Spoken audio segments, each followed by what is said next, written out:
This is the best of VOCM Open Line with Brian Callahan. Province's Auditor General is on line 2, and Denise Hanrahan, good morning. Welcome to the program. Good morning. How are you? Oh, touch of the flu like most people these days, but I'm grand. Well, Hope you are too. You don't sound it. It doesn't come through in the voice, which is lovely, so hopefully you can nip that one in the bud. That's good. Well, okay, so another report yesterday. A lot of the dust has settled. I'm sure you've probably heard some of the reaction to it to date. Just right off the bat, we had some of that reaction on the program this morning, and this is, of course, the audit of Horizons 106, supportive living program or plan that was put in place by the previous Liberal government. I heard the former housing minister this morning, Denise, just cut right to the chase, calling it wrong and inaccurate in terms of slapping the $700,000 figure on the cost of each individual here. What's your reaction to that to start? I certainly share the frustration with respect to the need for this initiative to be successful, and I understand that what this audit looked at, which was not about outcomes or those types of things, and so sometimes that can get in the mix there. But the reality of it is, for us, with the lack of the data that we had, with the we had gaps in information coming from reports, we had errors with data. The real numbers that I could tag to were the $24 million for the 22 and a half months the program operated, which is just a little bit over $1 million a month, and the figures that we were provided with that said there was 34 transitions by the end of December 2025, and this initiative, when it was announced, was very specific. It was for making that linkage to permanent housing. It wasn't about emergency sheltering. It wasn't about those types of things, and the exemptions that government used to award the contracts are very clear that it was a 3-year contract because this was a good location with good amenities. And so some of that $24 million cost certainly came from issues that resulted as a result. So I can appreciate certainly that the calculation about the cost per transition, that over $700,000 number, needs to be taken in context of report. Similarly, the concept of the $24 million being significantly more than the just under $14 million that was publicly known. Yeah, I just wanted to mention that right off the bat. So they underreported the cost of this by $10 million? Yeah, so we prorated. I think it was public knowledge when the contract was awarded to the facility that the rent was $6.9 million a year for 3 years, and it was good to go to December of 2026. But the reality is that was an annual rate for the rent for sure, but it did go up for Consumers Price Index. It went up to $585,000 a month from $575 at one point. Food prices went up, and there was also a 5.2% fee added for restoration, which was as part of that contract. So just rent alone for those 22 months was over $15.5 million. And what was never publicly talked about that I'm aware of was the cost for the nonprofit operator, the cost for the security provider, and the other costs. Now, I understand that people moving into this facility may have saved government money in other programs. That totally would be logical, but that wasn't the focus of this audit, and I'm not aware of and was not provided with any information by Newfoundland and Labrador Housing Corp to indicate that savings from other parts of government were applied to this initiative. What we went with was what we found, what we were told, and at the end of the day, in the 22 and a half months, $24 million was spent. Capacity was capped at 75 people, and 34 people successfully made it through the program. But I have no data after December to say whether those outcomes have been maintained or increased or decreased. Yeah, and data is the key thing. I mean, this is, after all, an audit, and there's usually not a lot of, this is about numbers, so I can appreciate that can be frustrating for the people on the ground, but it is an audit after all. These are financial numbers that you don't, can be seen in a vacuum by some. I mean, I heard, and you mentioned the nonprofit operator End Homelessness. Well, it's not named in the report, but End Homelessness St. John's, and I've heard Doug Paulson on with the organization talking about, he respects your work, but putting a price tag on what it costs to, say, put someone in stable housing is wrong, but this is what an audit does. He also expressed disappointment that they weren't part of the process. Would that be a normal thing? Could they be brought in to give better context to your numbers? So our audit protocols and our methodology is very clear, and they're disclosed in every report that we release. This audit was simply about whether Newfoundland and Labrador Housing Corporation procured, managed, and oversaw this initiative. I appreciate that a vendor may want, would wonder why we wouldn't contact them, because it's not really for us about the vendors. It's about the decisions that government made with respect to what that vendor asked for. So, listen, you're absolutely right. When we do audits, a lot of times it does come down to numbers. Sometimes our audits are about outcomes. But, similarly to what I said yesterday when I released the report, this is about people. This is about what we're using public funds on for a very serious and much needed program, and I wouldn't want anybody to think that my office takes this as a numbers game. This is really about, is this the best bang for the public buck we can get to service a population that we need to be sure we're dealing with? And so I appreciate homelessness is very complex, and I think once this initiative started, a lot of details came out, and there was a lot of people reacting to a lot of realities, and we totally appreciate that. But it's not what the project started out as. It's not what it ended as, and I think the lack of planning and the lack of knowing what is coming resulted in us spending more than we needed to, and ultimately renting rooms that we didn't have residents in that could have availed of at least 30 vacant rooms at any point in time in that facility. Yeah, you're looking at $1.5 million annually for 30 rooms. So I mean, on top of that, there were 34 individuals who transitioned. I think Mr. Hutton corrected that, said 40 today. Do you take issue with that? No, his number may be up to today. My number is up to the end of December. Right.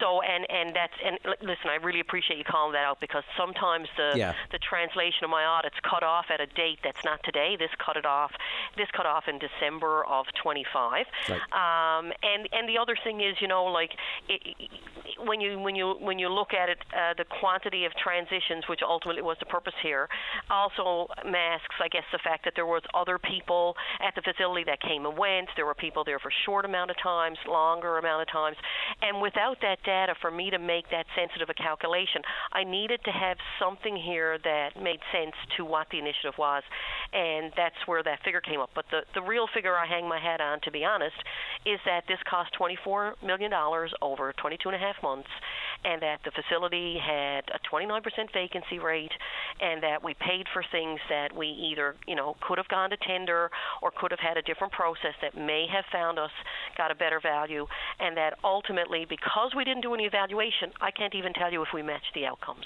Yeah, and you mentioned it there. So all of those issues, this all came down to NLHC again, Newfoundland Labrador Housing Corporation, which you just released a report just a month or so ago on, and pretty, again, it's maybe an overused word, but scathing report on the operations of NLHC. And here we go again with this extra element to it.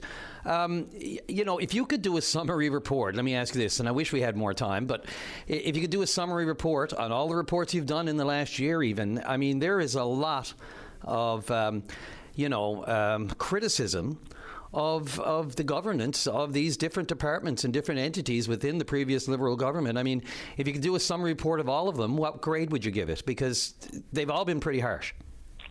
It's been very challenging when I see the lack of oversight.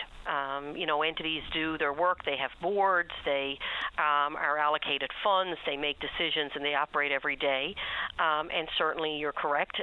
Between my financial statement audit report earlier this year, the supply management report, this report, I've had a lot to say about Newfoundland and Labrador Housing Corporation's management of programs, management of, various aspects of when I did their financial report. The good news for me is they've accepted all our recommendations, and I know they're working on the issues that we point out. And certainly when you talk about other entities, but what concerns me similarly is that I only have so much resources to go so many places, and I try to make sure I go with places where I can have the most impact. And I know that this program is needed. I know we will do this again. I know we will have to react to emergency situations. And I really am hopeful that the findings we have in this audit are taken in the sense that they're intended for, which is to improve accountability, to improve transparency, so that NLHC or any entities and departments of government can improve their processes, find out what's going wrong, and then make it better next time. That is why I'm paid for. That's the work that my office does, and it's meant to be part of that. And I'm very thankful to hear the minister, when I met with him yesterday, and his officials they take this very seriously. They've accepted the 11 recommendations that we briefed the Public Accounts Committee. So, I mean, this is how accountability works in the public sector, and I'm happy that my report gets to be a part of that. Yeah, I'm glad you mentioned that. That was the last question where I was going. So with the current government, we know that these reports come out publicly, but the government of the day normally has them in hand well in advance. How long had they had the report before you released it yesterday? So usually we give them final validation copies for about a month before we release. We ask them for responses to recommendations. That's usually the very end of an audit. And we like to publish that because I think that's a really important part for people to know whether they accept them or not, right? Yeah. And I've been very fortunate. Every recommendation I have made since I've been AG, with the exception of one recommendation, has been accepted. So that to me shows that we're all playing for the same side. But for this particular case, informally, the audit only started last September. It probably would have been Christmas when we were first starting to agree on what the evidence was showing. And then they usually get I tell them that within a month of them giving a response on recommendations, I'll go public. And so if they would see the entire report with the exception of the summary that I do in the front, which is really just a repeat of the report. So they're preparing their response well in advance of the report coming out yesterday. Well, yeah, and actually the bigger thing for our office is in most cases, as we find things, to give credit to our auditees, they start fixing things. They start to realize, there's a process missing here, there's something. So they fix as we go along. I've always called it the power of audit because that's where the real value is for me. And certainly when I like to make an offer to the head of the organizations before I release the report, in this case would have been the minister and the CEO for his entity, so that they can at least ask me any questions they may have, know where I'm going to go on this or what I'm going to say. And I think that that's really helpful as well, because if everybody understands what my audit is about, a lot of times people think my audits are more than what they are, but I need to be really specific and clear. And then I know that they know what I'm asking them to do, and I give them 3 years to do it. Yeah, and we didn't no time to get into the procurement and all that, and the public tendering, which you also said was not done here properly to award this in the first place. But and last question, I promise. You mentioned you had a chat with the minister. Did he give you any indication, knowing that this lease for Horizons 106 is up in December, the end of this year, did he give you any indication what their plan is beyond that? No, that wouldn't be something we would have talked about. Okay, I just know that you mentioned that absolutely. They'll have to do this again, and so when you say that, I'm thinking, okay, what did they say about doing this again? That sort of thing, Yeah, no, and it was more focused on making sure they understood the recommendations, and the minister assured me that they did and that they were committed to implementing them. Our report does say that government announced in May that this initiative was going to end in this form and that they were working on moving forward, and from our audit perspective, that would all be post the end of my audit period. So, and in a lot of cases, those are government policy decisions, so they're not even areas I would go anyway. Well, thank God for the Auditor General. That's all I can say. It's kind of like it's one of these, House of Assembly, the officers of the House that, might deliver dry reports, but these are very important so we don't make the same mistakes again. Denise Hanrahan, I really appreciate your time. Thanks right off the top this morning. I really appreciate it. Thank you so much. I appreciate it too. This is the best of VOCM Open Line. Let's go right to line number 2, and the Executive Director of End Homelessness St. John's, Doug Poston, you're on the air. Good morning, Brian. How are you? Good morning. Maybe we live pretty good, thank you. We live in interesting times, to say the least. Doug, I'm not sure. Pardon me. Yeah. Just wondering off the top, I think you may have heard my chat with the Auditor General. Did you? Mm-hmm. Yeah, I certainly did, and just appreciating the important role that the Auditor General plays in ensuring public accountability and trust is so central to ensuring accountability and moving forward. So we appreciate the report and the findings that she established. But yeah, there's some inconsistencies with how we would have how we would have otherwise sort of looked at the value for money of the project on that front. Yeah, sure. Well, go ahead. Just point out some of those inconsistencies, if you will.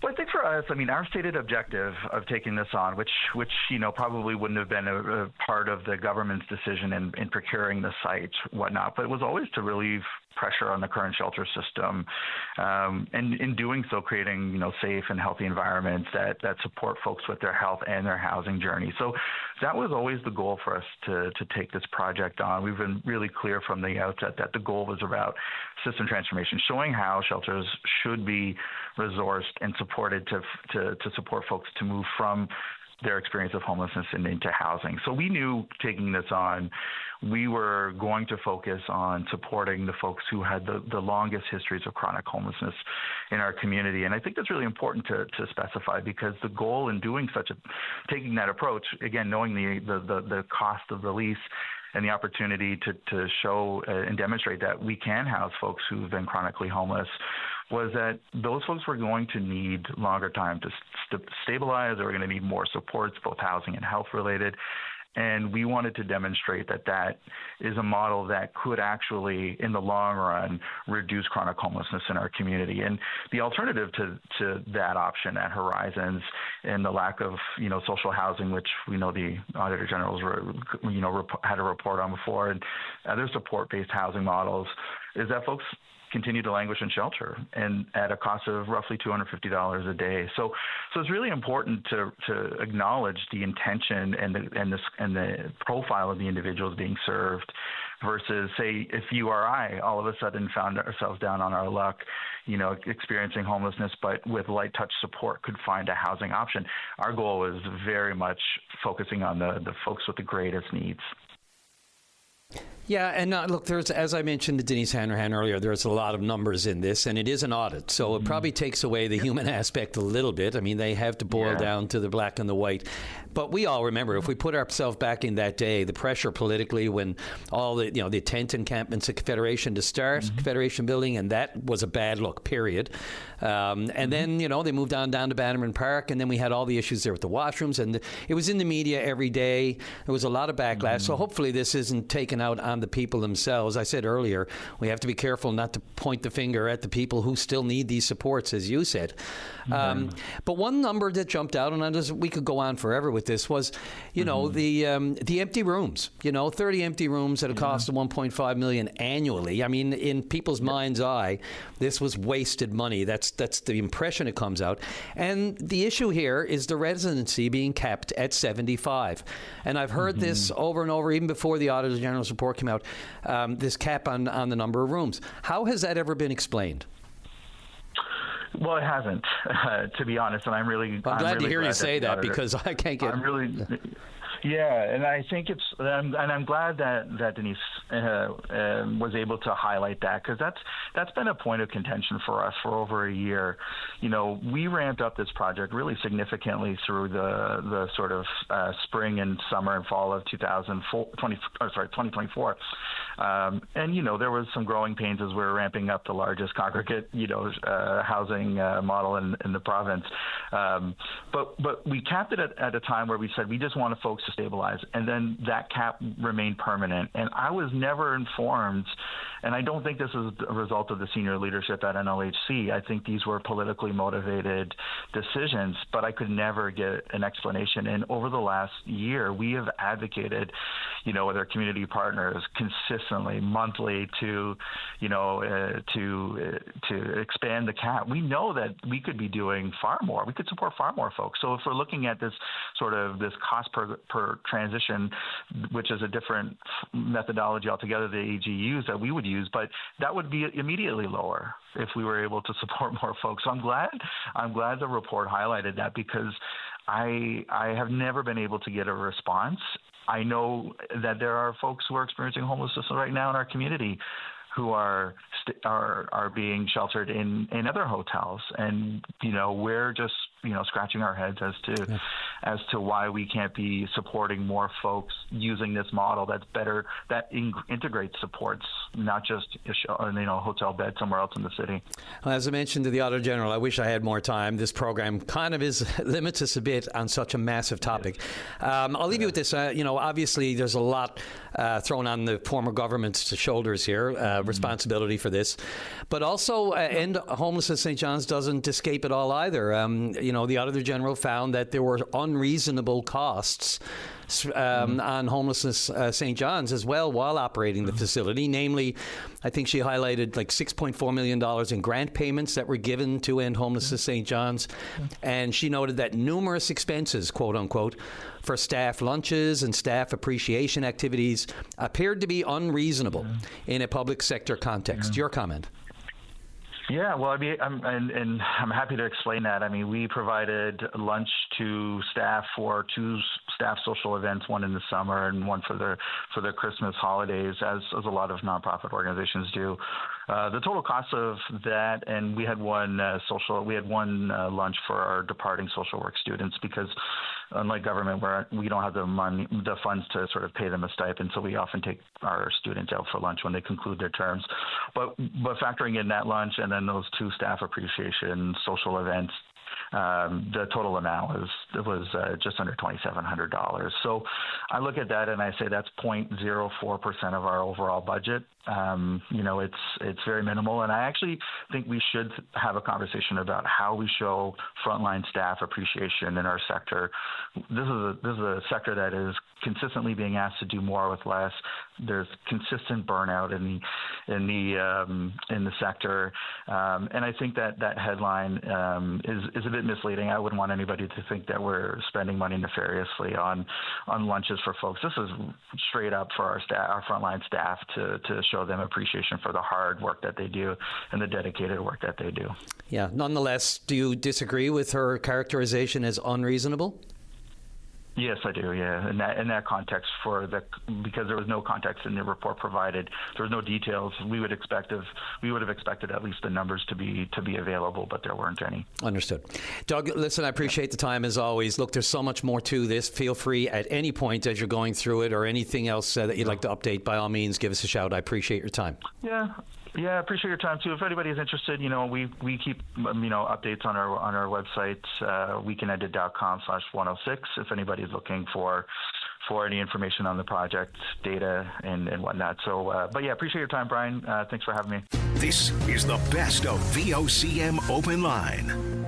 Let's go right to line number 4 and welcome to the program Jolene Nishini, the first, and let me get this right, the first Labrador Innu woman to obtain a law degree and the first Labrador Innu person to become a licensed legal practitioner. How does that sound? Congratulations.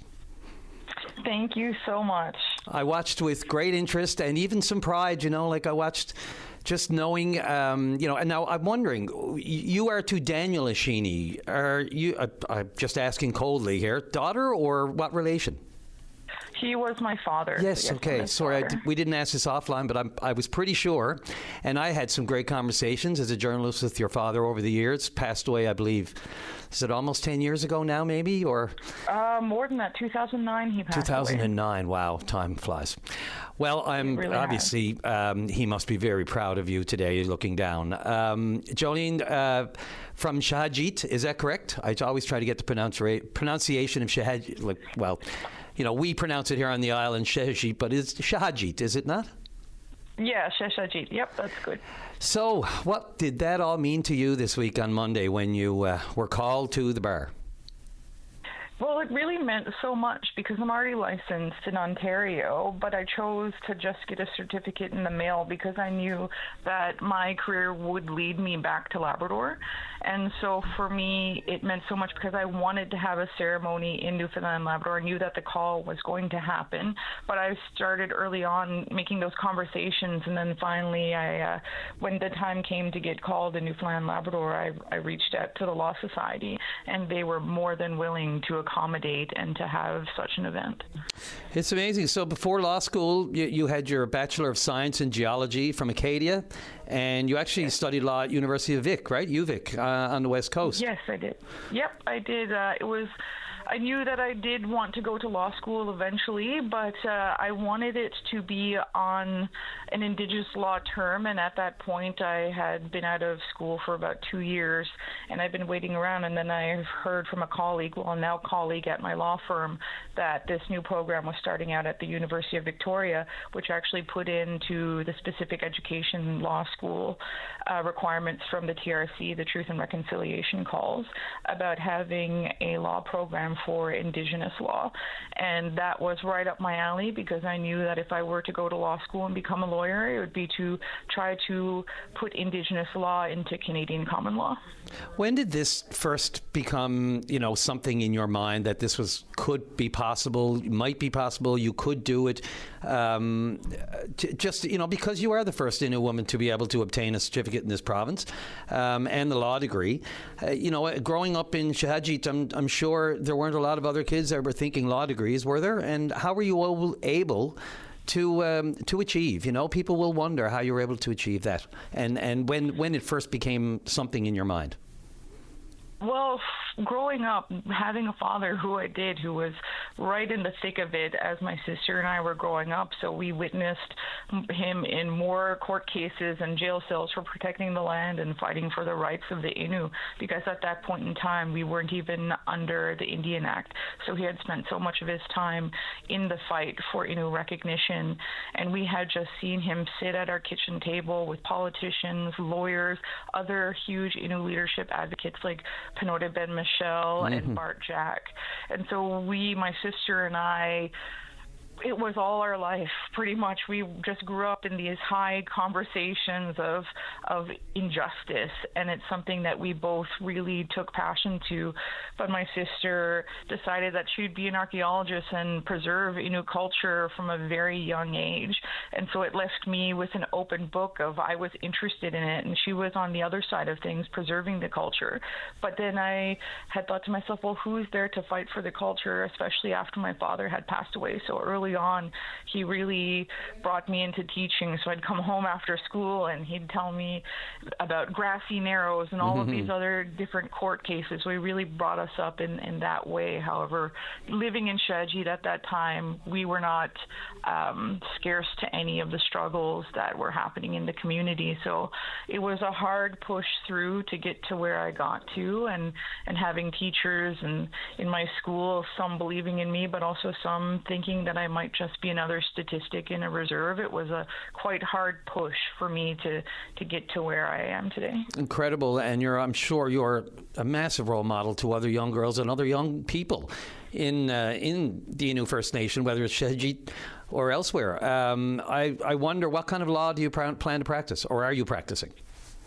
Well, right now I am currently practicing Aboriginal law with the firm Olpheus Clear and Townshend. So they've developed a long-standing relationship with the Innu, and during the time of rights recognition and fighting for Netassinan, Dad had hired and others had hired John Olpheus to do our representation. And so we've had such a long-standing relationship with John Olpheus and others at the firm. And after Dad had died and I had some interest in law, he and others at the firm pushed and said, we're here to help to do anything that we can to get you in a position to be able to take your career home eventually. And so fortunately, I was able to move home, and even though I'm based out of Toronto, I'm working from home and able to really meet the needs of the Innu here in community instead of having to fly a couple hours in a day to get home to meet with clients and to meet with others. I'm able to sort of just drive 5 minutes down the road and meet. So I'm very fortunate that way, and I continue to, I'll continue to practice Aboriginal law, but hopefully in my career lifetime, I'm going to see Indigenous laws be put into place. Yeah, so the current governments and future governments, you're on notice. Jolene, you're going to be a force to be reckoned with especially the experience and what you were immersed in, and the experience of your father, Daniel Ashini, growing up. I appreciate you making time for the program today. I congratulate you again on behalf of all of us, and onward and upward. Good luck with your career. Thank you. Thank you so much for having me. This is the best of VOCM Open Line. We better get right to it because we are busy. That's a great sign. Let's go right to line number 5. Michael Harris with Connections for Seniors. You're on the air. Good morning. Morning, Michael. How are you? Oh, not too bad. About yourself? Great. So, Connections for Seniors, just for people who need to know, innovative housing, support services, leading advocacy, education, social enterprise initiatives, you name it. Great work, but you need some more people to help out, do you not? Absolutely. I mean, like most charities, in and around anywhere, we're heavily reliant on our volunteers to make sure we're delivering our programs to everyone in our community. Yeah. So what's the call today, and what do you need, and where do you need it? So right now we're just having basically a general call for volunteers. Some of our more critical areas we want to support would be one of our food security program, where we partner with local food banks to help distribute food to seniors that might have some barriers to getting it themselves, of course. Big one. We're also looking for, getting those out is a bit of a demanding task, of course. So we're looking for some volunteers to come in, with their vehicles or even drive our vehicles to help distribute some food hampers. Outside of that, we're also always looking for administrative support, reception support, or even some friendly support for volunteering with our events, or giving some friendly calls to seniors in our community just to make sure they stay connected. Just judging by the number of calls, Michael, we get to this line, to open line, of course. This seems like, I don't know if you can get enough. What's the biggest need right now? And I'm just wondering, you mentioned like people to get meals out and that sort of thing. I imagine these days you have to kind of like dangle carrots, such as maybe break on gas, or how do you deal with stuff like that? I mean, I just basic, the basic necessities. Well, I mean, with the meal part, that it really is the biggest one. We serve about the 300 plus people a month, distributing hampers to them. Wow. It gets backed up pretty quick, and this program is pretty much held together by our own employees on their own time, doing a few little bit of help on the side, and of course we have some core volunteers right now that really keep this program going. But we want to expand them. St. John's is not the only spot where people are finding food security to be an issue. It goes across the whole province. So we're hoping to eventually build a volunteer corps so we can push outside of St. John's as well. Where are you actually located on the Marchant, are you? La Marchant Road here in St. John's? Yeah, so I think that would be our main office. That's would the be main on 107 La Marchant Road. We also have some emergency shelters to help people with a housing crisis right now. And we also, where we're going to have our volunteer open house on June 10th is going to be on 30 Harvey Road, the old Benevolent Art Society building. Right on, the OBIS, right on, right in my neck of the woods. That'll be great. Sorry, that way. And what's the date of that again? That is going to be June the 10th from 4 p.m. to 6 p.m.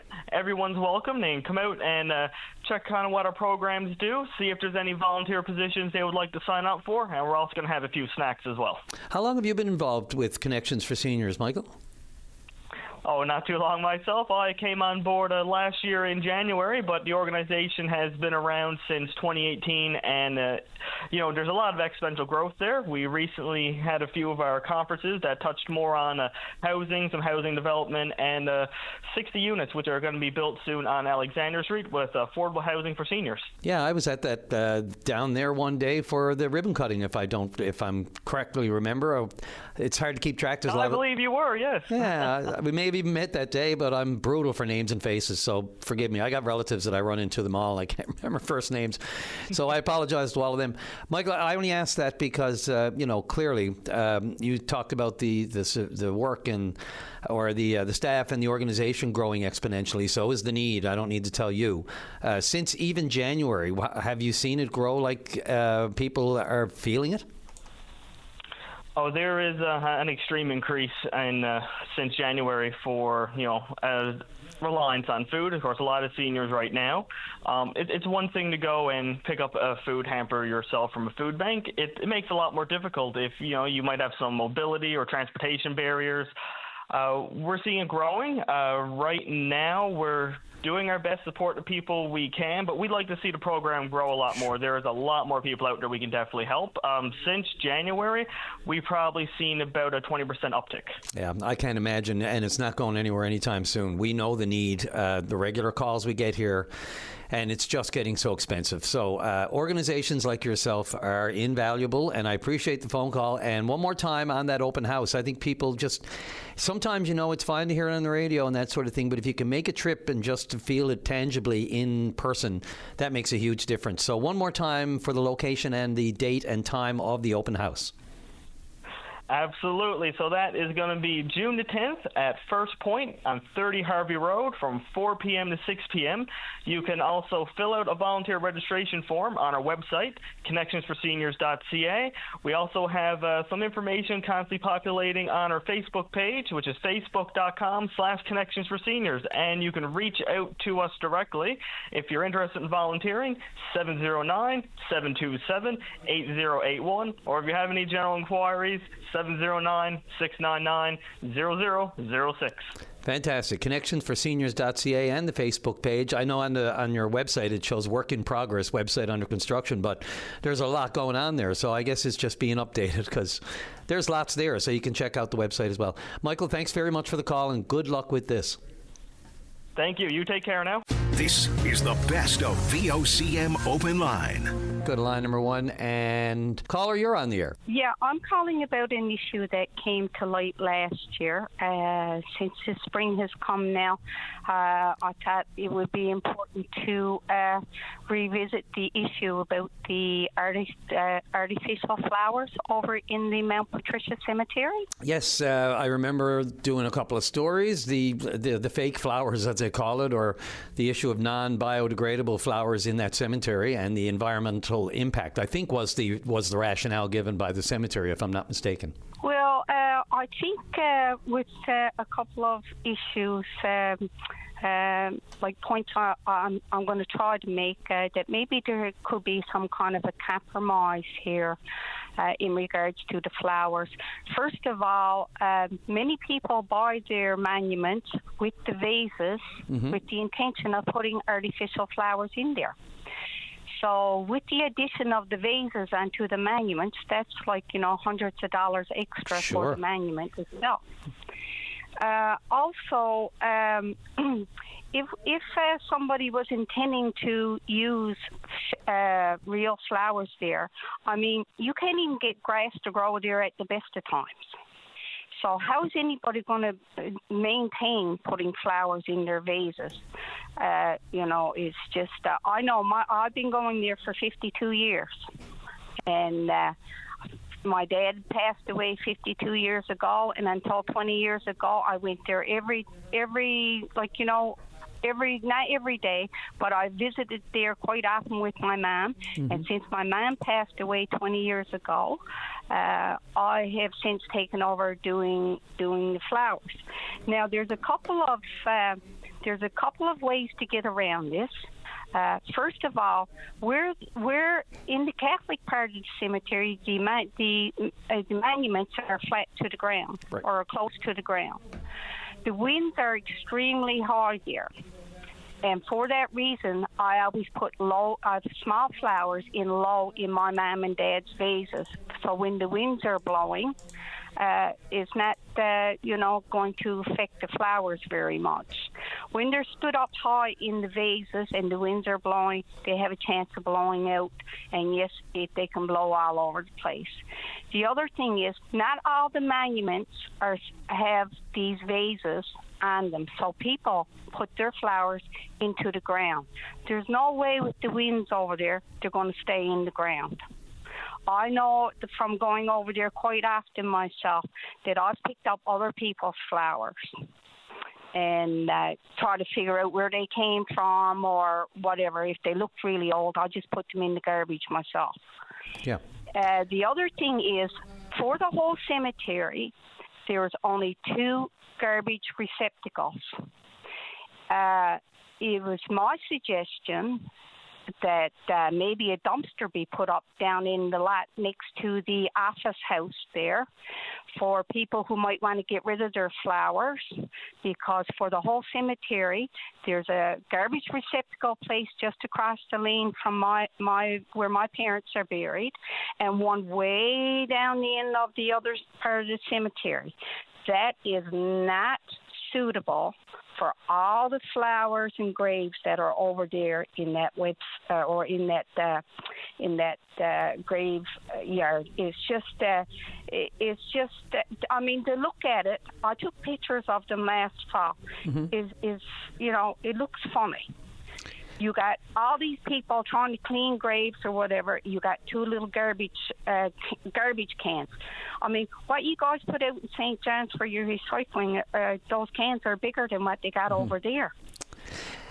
So the other thing is, in regards to collecting all these plastic artificial flowers, they can be recycled. If they're recycling cans and bottles and whatever, why can't they be recycled? Put them into a bin and let people recycle them. These are all great, great alternatives and ideas. And I just wonder, has the cemetery been open to all of them? I mean, I know they came out with some explanations and that sort of things. They've said potted plants and plant hangers beside monuments are an option. As long as they adhere to the policy, maybe, for real flowers only. Plastic wrappers, they've noticed for fresh cut flowers should also be removed. But they note as a perpetual care cemetery, which is what they call it. They understand, respect the needs of families, that sort of thing. But have you had good correspondence? Like, do you have good communication? Well, there's an AGM tomorrow night. There you go. May 28th at 6 o'clock in room 1B of the Glenmalin. If anybody wants to go, they should call and make sure, call the office over at Mount Patricia and say they want to attend. They're only allowing, I sent an email and I sent 2 emails. First email I sent, I was saying that I want to attend, and the other email was saying because if you want to speak, you also have to say that you want to speak. So first I was allotted 2 to 3 minutes. Well, it's on the thing, on the notice that if you want to speak, it's 2 to 3 minutes. But when I went back and said that I want to speak, then I was only allotted 2 minutes. That's just the speaking part, though. Like, I guess you could submit something a little longer, could you not? Will they accept something written, or as opposed to just the time you get on your feet? Well, the thing is, before I go, I'm going to have what we used to call crib notes, when people used to write things down. So, I'm going to have some notes wrote down. So I want to make sure all my points are being made. There has been petitions out. To my last, what I heard last, there have been now well over 500 names on this petition in regards to the artificial flowers. But like I said, I've noticed myself, a lot of people, even when you have a vase, the foam goes in and you got these great big long stick flowers coming up. Yeah. And the winds, if anybody goes over there, they know that the winds are high, can be really high coming in through the bay. Yeah, and as that reason...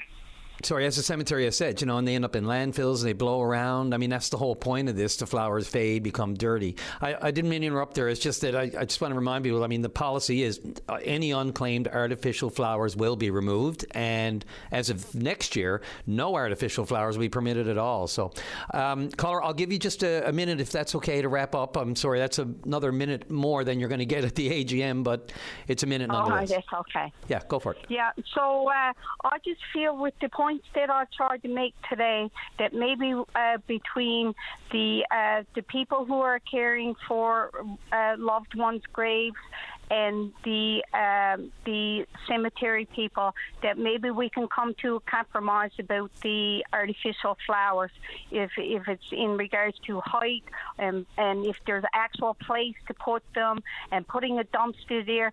So really, I mean, you got to try to cover, make sure all your bases are covered before you come to this decision. It can't be black or white.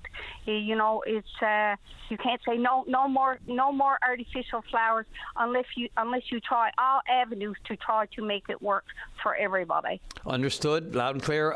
If you get a chance, I'd love a follow-up phone call after the meeting. So if you have a moment and you think of it, let us know how it went. Let's see, this is tomorrow night, correct? The AGM? Yeah. Okay, so tomorrow maybe night at 6 o'clock. Yep. Okay, so Anybody maybe Friday who morning. wants to attend, please call the Mount Patricia office, Mount Patricia Cemetery office. Yep. Or email them and tell them you want to attend. If you want to speak, you have to state in your email or your call that you wish to speak. Got it. Loud and clear. Thank you very much for the call. Thank you for your time. This is the best of VOCM Open Line. Quick response from Bob to the AG's report. Bob, you're on the air. How you doing this morning, old buddy? Goodbye. Look, I have a couple of minutes there for you real quick. Sorry to squeeze you in, but go for it. I'll be quick. First of all, Hudson and that pass, he should be benched next game in Montreal. He should be benched. All right, enough of that. He should be benched. He's a good player, but I don't know. Anyway, I want to follow the yellow brick road, old buddy. That all that money being spent to a hotel or hotels, who are the primary shareholders? And I want the numbers broken down to how much does it cost monthly to house these people, and how come we're not investing in our own people? Why is all that money going to help others coming over, which it's fine, I agree with, but that's a lot of money, old buddy. It is a lot. I had to go get educated one time, and no way would Human Resources put me to school. And you know who ended up putting me to school after, and they paid for it on their own, was the Native Friendship Center. I'm not Native, but they sponsored me, and they paid for it. Meanwhile, our government are not taking care of our own people. The numbers, who are the primary shareholders? Who's receiving all this money? Yeah, well, there are a lot, and it's not just centered to one group of people. They are trying to look after all the vulnerable people. Bob, listen, we'll look into it. I know government's listening. I got your question, and look, I really appreciate it. I got to move on. I got a ton of calls there, but good question. I kind of agree with you on Hudson, and I know government's listening. Hopefully they can get back to us with some more answers as we dig in a little bit deeper. Thanks again for the call. Okay, buddy. This is the best of VOCM Open Line. Line 1, John Whalen, you're on the air. Thank you very much, Patty, for taking my call. Oh, Brian it is, not Patty, but that's okay. Jesus. We're still in a transition. It's all good. You'll have to bleep that for sure. No, it's all good. Yes. My name's John Whalen. I'm the chair of the Resident Family Council at Grand Falls Windsor Long-Term Care. Before I get into the topic of my call, Grand Falls Windsor Long-Term Care is quite a mouthful, but Riverview is available for the name of our home, and that used to be the name of our GM dealership, but they were recently purchased by Terra Nova Motors. So Riverview, I'm thinking, is open as a name for our home, which is also on the Exploits River. So we've done a copyright check. Well, see, the reason I'm doing a copyright check is I'm a professional librarian, so I know all about copyright law. I knew there was another backstory to that. Yeah. So, but I am friends with the former owners of the dealership here, so I think I can probably sneak that past them. But we'll see. Anyway, the topic of my call, you may recall I called you about a week and a half ago about the review of long-term care and personal care homes. Yes, sir. Homes that was released about actually over a year ago, January of 2025. And thus far, none of the 23 recommendations in that review have been implemented. Now, again, this time I'd like to focus on just one of the recommendations and just on one action item from that recommendation. And this is recommendation number 12 in LTC, that's short for long-term care, increase the direct hours of care for residents and adjust the skill mix and staffing model to ensure staff are working to full scope. Now, there are 5 action items following that recommendation. And like I said, I just want to look at one of them. In year 1, increase the average direct care hours for nursing, that's PCAs, LPNs, and RNs, in long-term care from 3.4 hours per resident per day to 3.7 hours per resident per day. And by year 2, increase to 4.0 hours per day by increasing hours for PCAs, that's personal care attendants. Now, as I look at that action item is saying increase long-term care from 3.4 hours. Actually, the provincial standard for years has been 3.5 hours. So what the review indicated was that the state of long-term care in the province now is below the standard, the established standard, which it was clear was, it's been clear for a long time, is not enough for long-term care. Just state that at the outset. Now, you might say, now, at our home, Grand Falls Windsor Long-Term Care, we actually had 3.7 hours a couple of years ago. I think that was implemented by our nursing manager, and it worked well. But I guess the nursing manager had her knuckles wrapped because she was providing. We were providing more care than was provincially mandated. So we went back to 3.5. Now you might say, what's the difference between 3.5 and 3.7? I'll give you a... Yeah, it may not seem like, but those 2 percentage points make a... Yeah, go right ahead. Well, in our case, I'm going to give you a very practical example. That when they brought in the 3.7 hours at our home, and now our home has 4 wings, okay? They call them houses. My White Sioux is in Waterfall Way, okay? In Waterfall Way, we had a personal care attendant who was working split shifts. She'd come in the morning and then come back in the evening again. Now, neither the employer nor the employee union will say that employee was working a split shift, because split shifts are not allowed in the collective agreement. But what was happening was... It's captured a different way, isn't it? Yeah. Well, the employee, you see, if it looks like a duck and quacks like a duck, it's a duck. But in this case, the employee had 2 jobs. She had a job in the morning and another job in the evening. But again, if it looks like it, and obviously, in order to get full-time hours, she, accepted that. That's right, yeah. But if it looks like a duck and quacks like a duck, Brian, I got your name right that time. It's a duck, okay? And so that employee who was, a really, really good at her job and, basically loved the residents. When they went back to 3.5 and she had to go back to her split shifts, she decided, we weren't dealing with a rookie here. We were dealing with an employee who'd been working for a long time, and she decided, I can't do this anymore. And so she took a job where she didn't have to work those split shifts. So we lost a valued employee for our residents. Now, so what I'm saying is, at least in Grand Falls Windsor Long-Term Care, they know how to schedule 3.7 hours a day. They've done it. And they were able to do it under current staffing levels. So, when you say we're going to increase hours, people will say, well, we don't have the staff.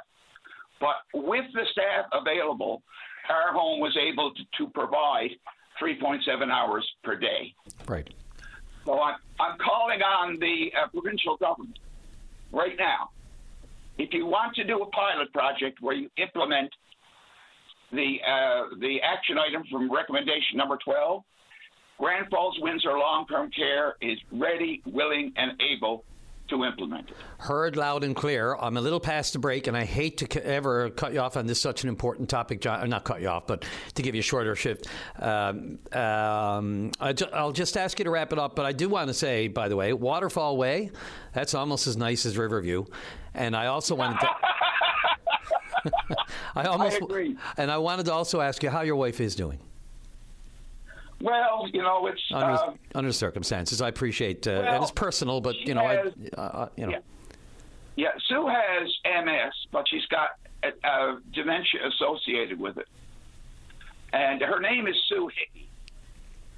And anyone who knows Sue will realize how strange this is when I say it. And well, one of the reasons I married Sue is that she was the only woman I ever met who talked as loudly as I did. That matters. Oh well, when you first fall in love and then the bloom comes off the rose, and then you start to actually say, "Can I actually live with this person?" I knew at the outset, okay, I think we've passed a major hurdle here. Yeah. At least the other won't be shouted down. That's for sure. You'll have your you'll balance it out. John, we'll balance each other out. Listen, but anyway, you said you hope government right now it's very quiet. Pardon me. Sorry, I talked over you. Then sorry. Go ahead. No, I'm sorry. Sue right now is very quiet. She doesn't talk at all. And she talks,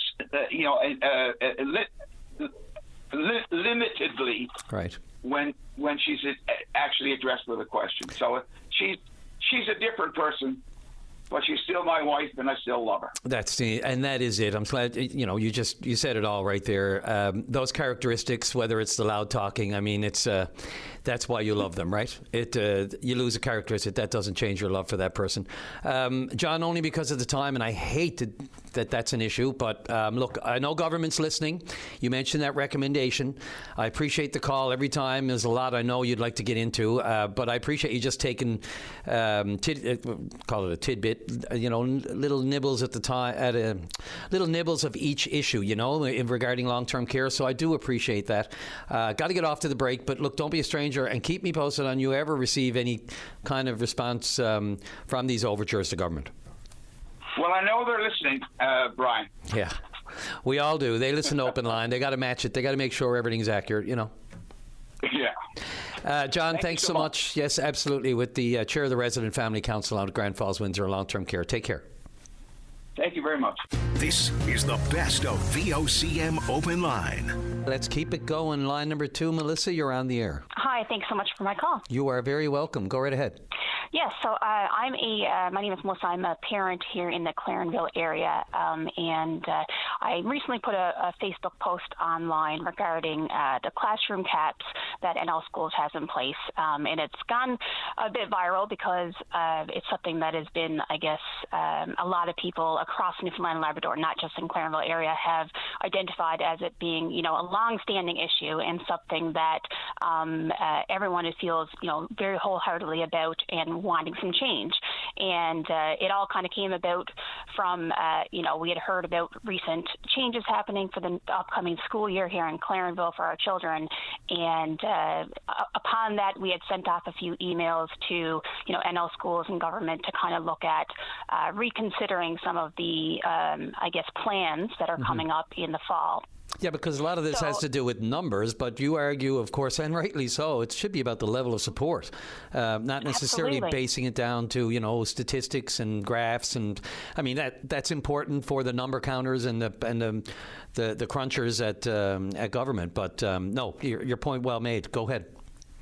Absolutely, yeah. So I think that it needs to be that, yes, I know that we need standards and we need rules and policies for these types of things, but numbers and the number of students, it shouldn't just be based off of the count, bums and chairs or, a head count. It should be more about a weighted classroom cap, which would be more so looking at the needs of each child. Because one child, their needs might actually equate to 2 or 3 children in that count. Absolutely. Right? Like for people in your situation, whether it's autism, ADHD, emotional sensory needs, you name it. So, sorry, I don't mean to keep inserting, but yeah, just for context. No, go right absolutely, ahead. yeah. So I think that, we have to advocate so much. We fight for assessments and wait lists and appointments and services, and we do so much work. Like, I've fought so hard to get my son, and he's brilliant and so intelligent and just so charismatic, and we work so much on his emotional regulation and his sensory needs, and then you kind of work to be able to have him go into the school system where he is doing great. But the problem is that if he isn't given the support in a proactive way, then he will only get the support if he is reactive. If his needs aren't met, then he will escalate, and then it's pretty much they will pull supports to be able to come and help him out in those moments once he is already kind of in a crisis mode. Because if they have 20 children who are approved for these additional supports, for a student assistant or whatnot, but they only have 7 bodies in the entire school who can actually go and help those 20 children, then those poor student assistants and those teachers are in situations where those student aides can only go to the crisis moments. There's no proactive work. It's all about, okay, I'll put out the fire here, and okay, now a child is needing help in this classroom and they're eloping or they're being aggressive. So there's no, everything that student assistants or early childhood educators or teachers, everything we know that early childhood development is about the preventative. It's about providing that support, helping them be regulated so that they can learn.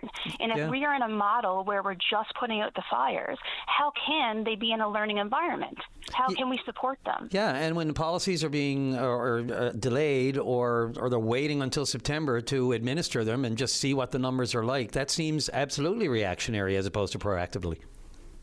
Absolutely. And I get that it is what they've done in the past, but I think we need to adapt based off of our current needs. Like, that model may have worked 10, 20 years ago, but the world is different now, and our children's needs are different. We have we have the highest in all of Canada in regards to autism diagnosis in per capita here in Newfoundland and Labrador, and we have a lot more ADHD diagnoses that are happening. We know that the kindergarten classes that are now being registered that are coming through in September, that out of the 61 that are identified, 11 have been flagged as being very high needs, with 8 of them, I believe, as very much on the spectrum or already have diagnoses in place. And to think that if we only get a fraction of bodies in there as student assistants, how are we going to be able to support these children who have these high needs? And if we don't get that extra classroom, if it doesn't tip over into that classroom cap that allows them to push for that 4th classroom, then we're going to have crowded classrooms with very high needs children, and their needs aren't going to be met. So it's going to be dysregulation. It's going to be overwhelm. It's going to be escalating behaviors, elopement, aggression, all things that are preventable if we follow the models that are successful. There's so many different strategies and models that are out there. There's the Tennessee STAR study that shows that all of the data that says if you have smaller classrooms, here is how it impacted the classrooms, the students, the teachers, everyone on a long-term basis. They saw 26% in the first year that they implemented decrease in disciplinary issues. The following year, 50% down. So all of the disciplinary issues there was a huge impact when they decreased the sizes in the classrooms. And it's a ripple effect. It's not just the students. It's the student aides and their ability to support. It's the teachers, which then it's us as well as parents, right? It's a huge impact, and it's proactive, not reactive. And it all flows down to the issue of actually having the staff to do it. And they are also dealing with the realities of new technology and screen times and the different types of issues they're seeing in the classroom that teachers in the past weren't really dealing with, and you said it, we can't keep doing things the way we used to do them because times have changed dramatically. Whether it's the numbers have changed, the afflictions have changed, the diagnoses have changed, and you're right, the numbers here have changed, whether for any of the special needs or accommodations that we need in our schools. We know staffing is the biggest issue here, if you ask anyone, and that's why they focus so much on the numbers. And when you put it in percentages like that, it makes it a little bit more palatable for government, but not for parents. Absolutely. We need systems that are going to measure the complexity of the needs, not just the bodies in the seats. We need systems that are going to support our teachers. Our teachers aren't failing our children. Our student assistants aren't failing our children. Teachers, student assistants, admin, they're all drowning, and they know about the history of like the psychology and child development of children and what their needs are, and they know what needs to be done. But to be honest, they can't speak out about this. I'm not a teacher. I can speak out about this, but they all know that they would be reprimanded if they spoke out about this. So when this impacted me directly, I knew that I needed to at least try to, voice my concerns. And the amount of people that have messaged me, I was inundated with messages of people, and I had to put my phone on Do Not Disturb because I want to be able to respond to them.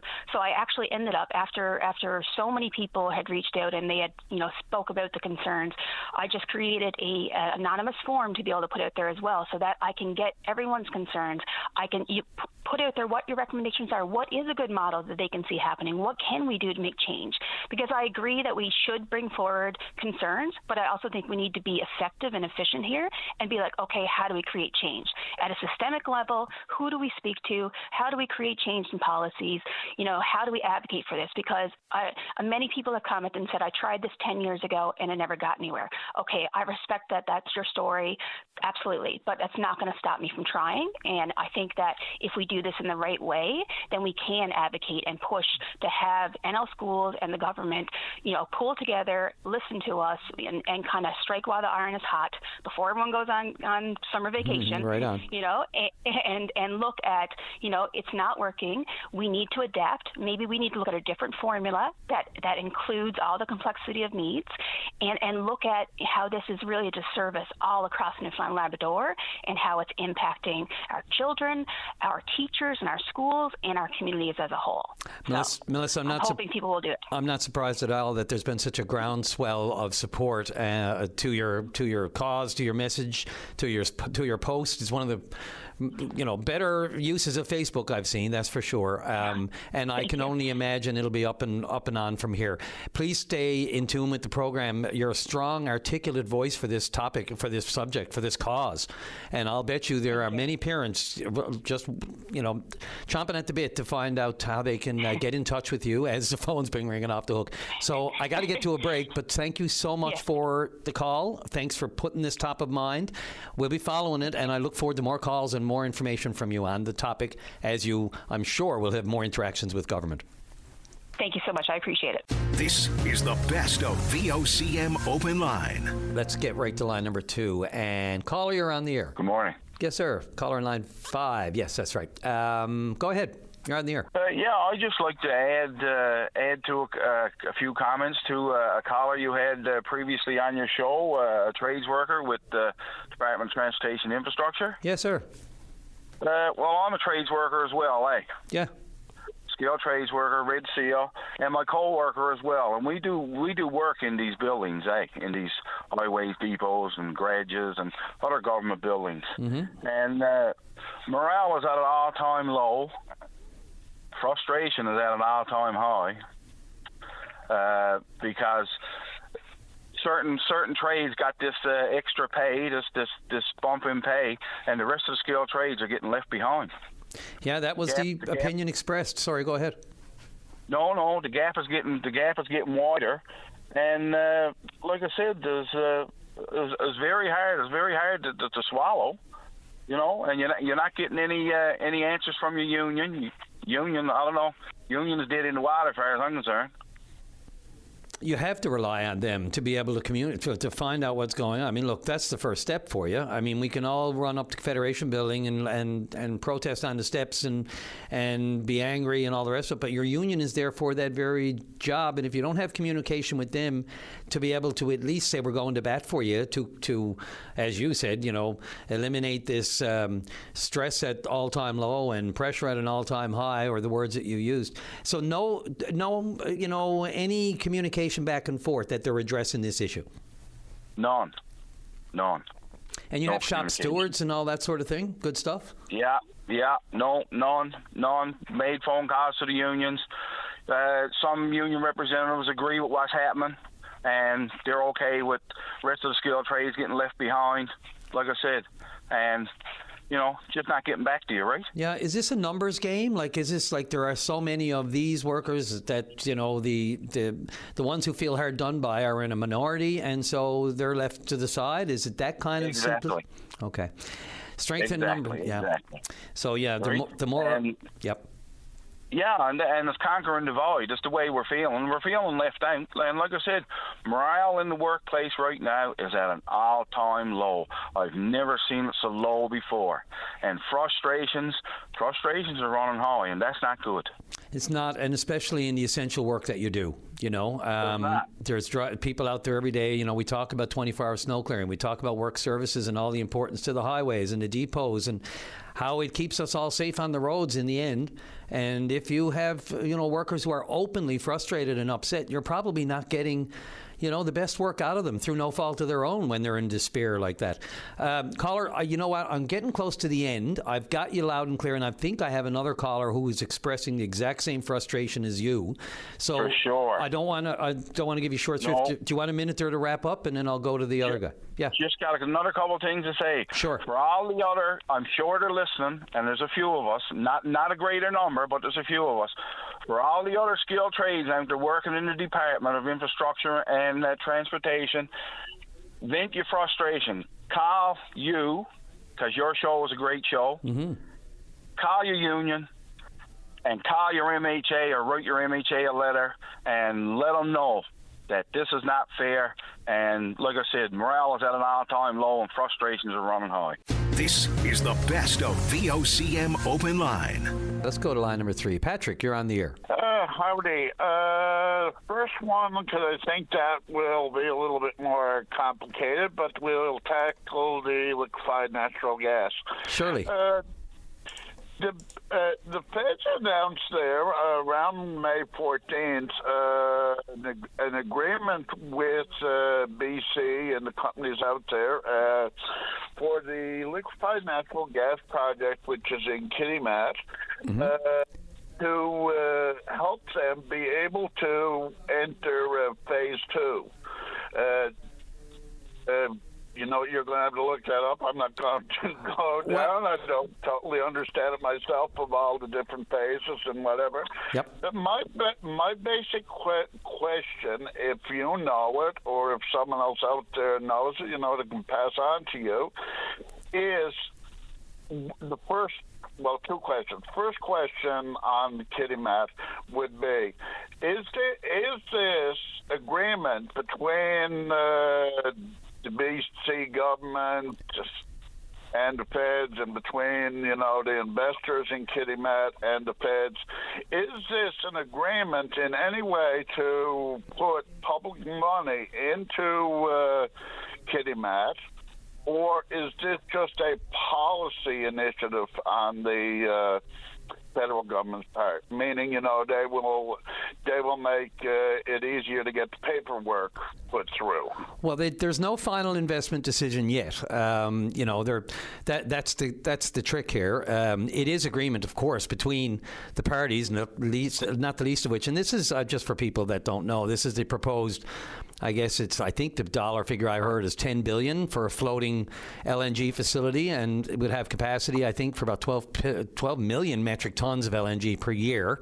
And this is north of Prince Rupert in the Nisga'a Nation territory. So there's a lot of, I'm thinking of the pipeline controversy now. I'm just trying to get that through Alberta. But this one itself is a deal for Germany. And the first thing it brings up for me is the old hydrogen alliance that was announced here in Stephenville between Germany and Canada. I'm not sure where that ever went, and I'm only thinking of it now, so I'll have to look in a bit more than that. But, this is all about the natural gas prices in Europe. I mean, they're spiked since the war in Iran. And so true to Mr. Carney's projects and other projects that have preceded him, it's full, all guns ablazing, full steam ahead for any of these operations now as people pivot to try to find alternatives, to the markets that previously were established and in good standing until the tariffs started coming and the war started coming and we were in a mess. But I can't speak to, I'd have to do a little bit more digging into it. I know the announcement is expected today regarding, I think, a 900-kilometer gas transmission pipeline to feed natural gas to the facility. But beyond that, and it hasn't been formally announced yet, but private investment, I just don't know yet. I know that they're going to need, if that's the question you're asking, to what extent private investment is. There's nothing finalized to this point that I understand. For Kitimat, for the phase 2, phase 1 was $40 billion out in Kitimat. Mm-hmm. I don't know this other one that you mentioned up in Prince Rupert, yeah. That's a separate operation.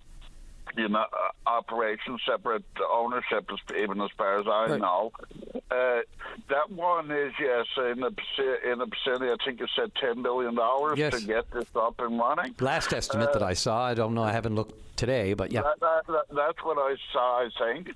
The phase 2 in Kitimat, this is estimated to bring it up to another $33 billion investment required. And that's why I'm wondering if the feds are going to be committing money or loan guarantees, or if it's primarily just policy, as happens a lot. And anyway, the second question would be, if once these are put into line, both Prince Rupert and phase 2 of Kitimat, what will be the MTPA, millions of ton per annum capacity? How much are they able to ship then in millions of tons per annum? The number I heard there was up to 30 million tons annually was the number that's just in my head. Now, I don't know, but that's, that has a lot. Again, right, they're into the expansion, the joint venture partners. No joint venture partners have made a final decision. But the number, that number you're referring to, and of course the phase 2 of just the terminal, not the actual pipe, the actual line that would feed the natural gas. What you were mentioning, Prince Rupert is a separate one. Yes. Is a separate thing altogether from the Kitimat. Kitimat is the big one out there. Yes, and the only reason I mentioned the other one is because that's the announcement coming today. But the one you're referring to is the estimates total capacity was 26 or 28 million tons annually, comparatively so. That would be about double what it currently is, I believe.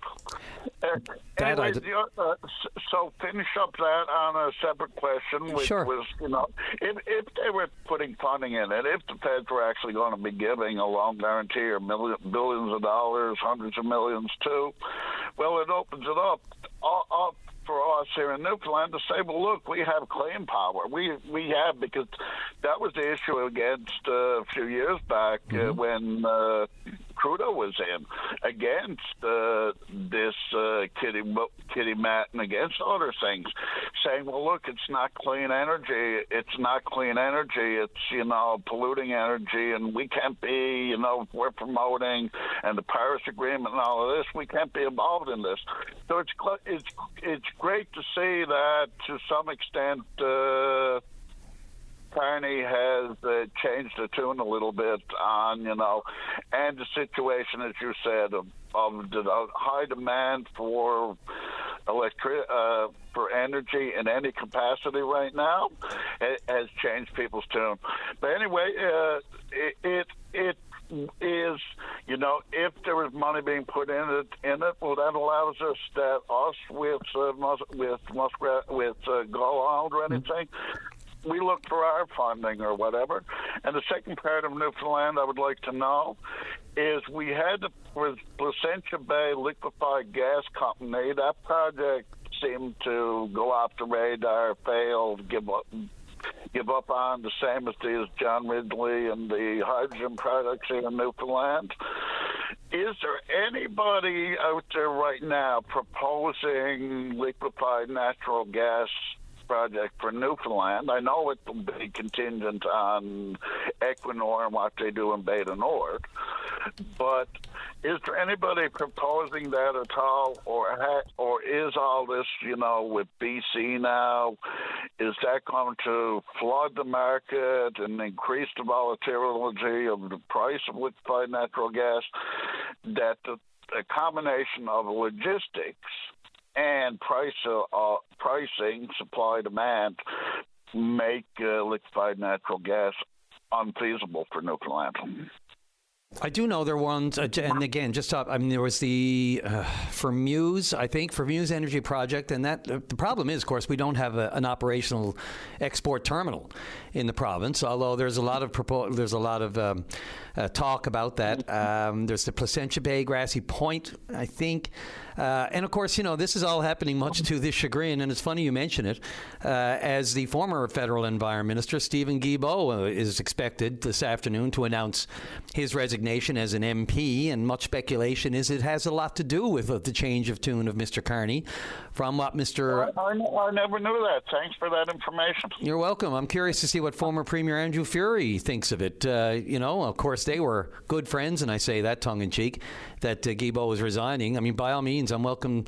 Dr. Furey would like to share his thoughts on this. I know we say Premier should go, some people say Premier should go away, but I would welcome that call wholeheartedly. In reality, there was no love lost between those two men, and the dislike, for me anyway, that I could see seemed to go beyond politics. But, the question is now, why now? Is he expected to explain that when he announces it today? I mean, Guilbeault was a passionate environmentalist long before politics, former director of Greenpeace in Quebec for 10 years, so we all knew where he was coming from, what world he was coming from, the Paul Watsons of the world. But, there was no love lost. And so, Mr. Guilbeault's decision today goes directly, most people believe, to the heart of the problems that they're having even in Alberta today, where, much of that is laid at the feet of Prime Minister Trudeau and his positions on carbon taxes and all the rest of it, but that's a bigger topic for another day. The answer to your question, though, is no. There are no active LNG projects that I'm aware of, although there are several proposed. So maybe this one could open. That's what I meant. Not active. Is there are there any proposals still on the books? Because I think Placentia Bay is pretty much off the books. I think they've, at least for the time being, give up on the Placentia Bay, and I was not aware of that. From Muse was actually on the books. I heard it had been talked about, but I didn't know that an actual proposal had been presented to the government on it. I don't want to, and I don't want to speak out of turn because only government would know if they have a formal proposal before them. But I do know from stories that I've done in the past that they did secure some partnerships. I can't remember the name of the company now, but for marine and technical development. And now their targets are into early 2030s. So, and there's so much uncertainty even around that. But those were the two that I can remember off the top of my head, the Muse Energy and the Placentia Bay Grassy Point. But I welcome anyone with a little more intel on that because it's hard to keep exactly a good eye on exactly where those projects are when it comes to investment, when it comes to government pushing it over a line or accepting proposals, and the environmental, of course, aspect to it as well. Patrick, great chat. We didn't get to play off hockey. Maybe tomorrow. Just leave one comment on that. We saw last night that Colorado is out in 4 straight. I think a lot of people are shocked, like myself. Mm-hmm. With a comment made by Montreal Canadiens and Martin St. Louis, he said we need to execute faster. Yeah. I am not a coach. I am not. But after seeing what happened to Colorado, hearing what Colorado had to say after the game, I am further emboldened in my proposal is, and that is, guys, what the coach of the Colorado Avalanche said last night. We did not play with enough physicality, and we need to play with or have the ability to play with more power. Yep, and more shots on goal. So anybody out there in the hockey world knows what playing with more power means. What we drafted Sikorsky for, to be a power forward. Absolutely. Patrick, I got to go. That's my solution. And for God's sake, put Jack-Eye in the lineup tonight. You're not the only one screaming that. Thanks, Patrick. Good luck. Go Habs.